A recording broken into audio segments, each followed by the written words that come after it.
Il s'agit de la menthe.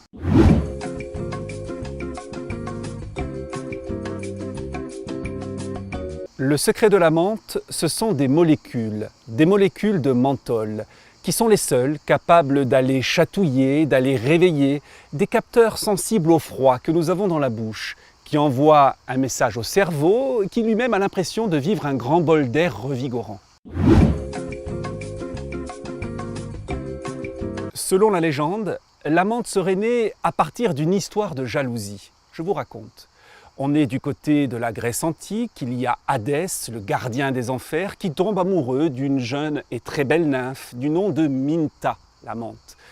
Sa compagne, Perséphone, folle de rage, lui demande de s'en séparer bien évidemment.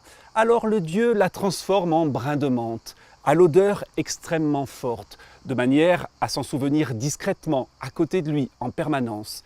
Assez romantique finalement pour un dieu des enfers.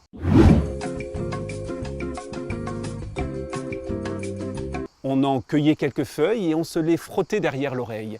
Casanova, le célèbre séducteur par exemple, adorait faire ça. Il le faisait également avec la lavande.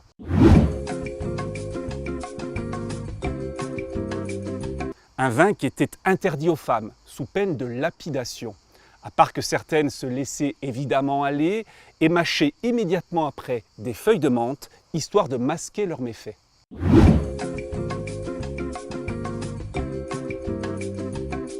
Celle qui est encore aujourd'hui et par milliers en proie au paludisme, à la malaria.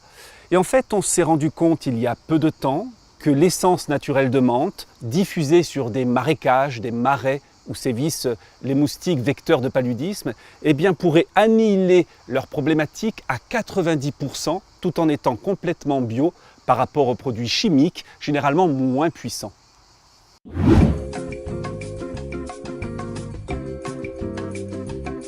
De petites feuilles vertes pourraient sauver des milliers de vies.